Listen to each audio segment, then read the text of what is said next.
मेरे लिए मेरी जिंदगी इतनी आसान इसलिए थी कि मेरे डैड हमेशा मेरे पीछे खड़े थे। अगर आपके पेरेंट्स आपका साथ देते हैं, you never have a problem.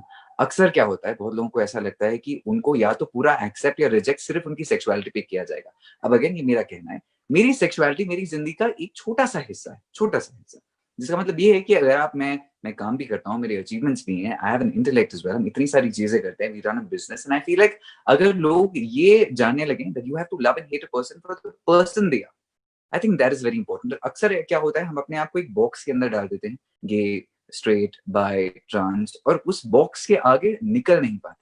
तो अगर अगर आप यंग हैं एंड अगर आप स्ट्रगल करें अपनी सेक्सुअलिटीज में, आपको अपने दिल से बोलना चाहता हूँ, से आवाज निकलती है, आई नेवर वांटेड एक्सेप्टेंस। मुझे कोई घंटा फर्क नहीं पड़ता था मेरे बारे में कोई क्या बोले, और अभी तक भी कोई बोले बिल्कुल सच्ची फर्क नहीं पड़ता, बिकॉज दूसरों के ओपिनियन की प्रॉब्लम ये है, हमको भी अच्छा बोले हम चने के झाड़ पे चढ़ जाते हैं, क्योंकि वो प्रेज इतना महत्व रखता है, हमको कोई बुरा बोले तो बुरा लगता है। तो एक्चुअली थोड़ा सा फूल प्रूफ अगर आप हो जाए, थिक स्किन हो जाए, it's great.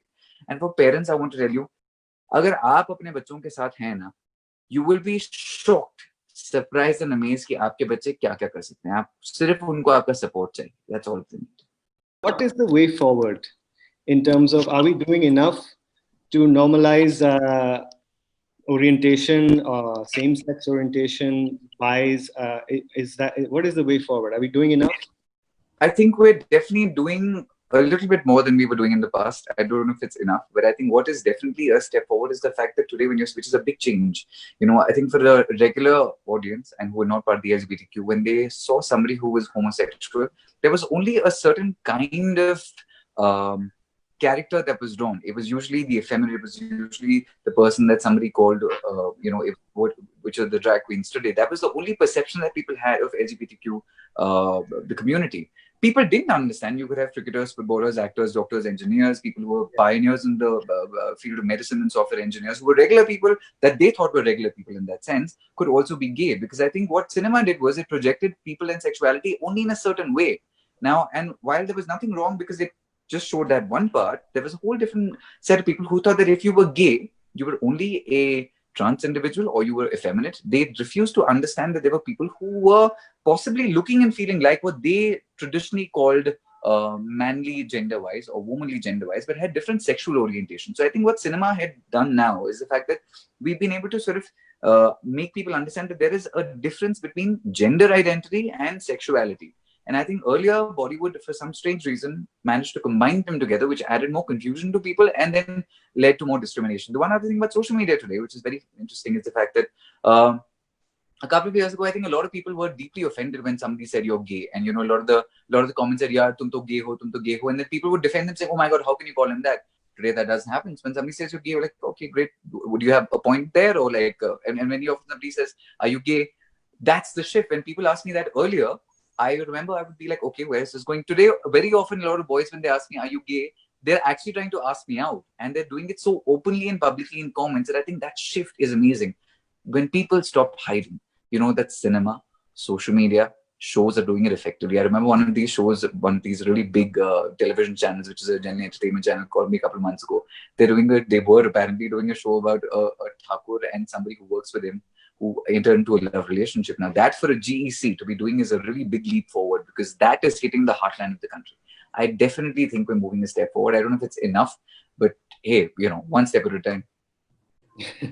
On that note, I think even if a portion of this debate makes it to all of our family WhatsApp groups, I think we've made some progress. Added to that, I know, because marriage is something that Anand Grover is talking about, and it's such a thing.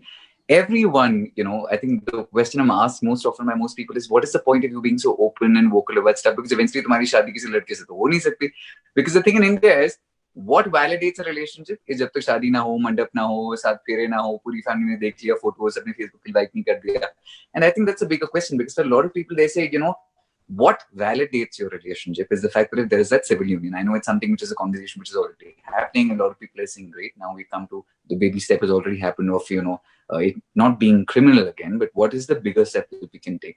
And I think that's the one question which Mr. Grover is saying is so right, because until, you know, I'm in Himachal, my entire family knows about me and stuff, but at some level, my masses are always saying, so eventually you get married to a girl, no? So you can do your masti. So I think that stigma needs to change. When we talk about them and we talk to them, we try to explain saying, "मौसी कोई बात नहीं, मैं boyfriend कर ले आऊँगा, आप खुश रहे हो." So I think those are things we have to do. If I could also take the second to sort of answer a question which is coming from Rachna Sinha on Facebook, and she's saying, which is very right in what she's saying. She's saying that picture Paris presents is very encouraging, but it's very limited to a small section of the society.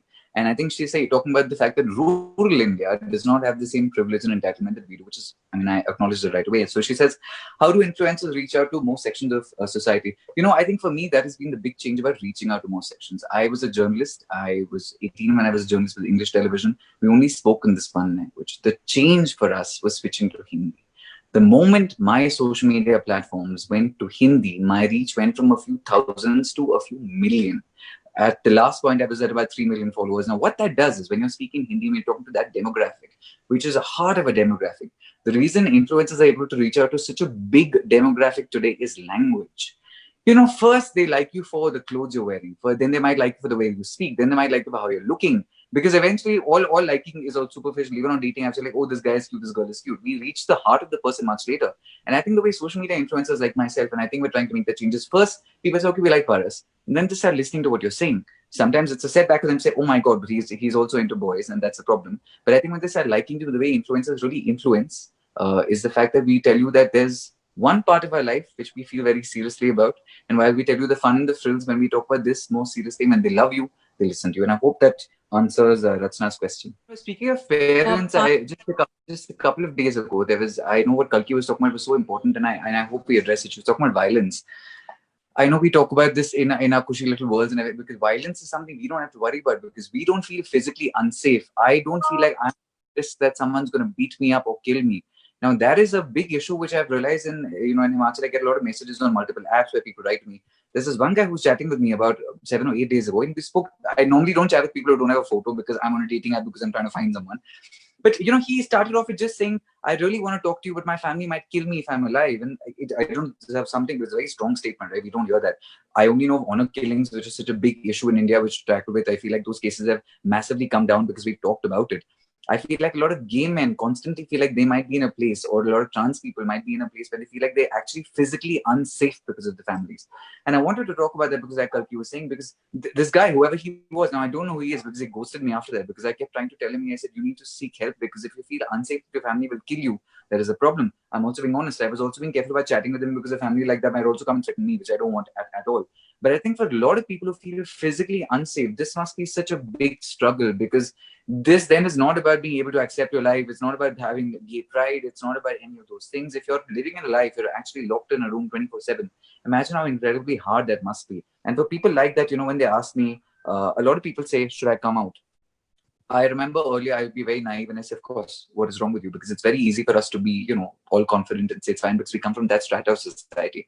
But for a lot of people, when they write to me about stuff like this, they say, I don't know. You need to figure out for yourself if you're safe. This is not just about you coming out to yourself. It's about a whole family and an ecosystem accepting you.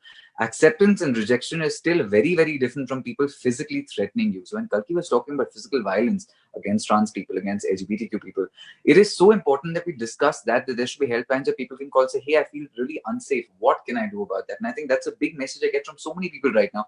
And I've never been able to know how to answer that because we don't have that problem. But it feels so scary to know that they feel like they could be murdered at any point.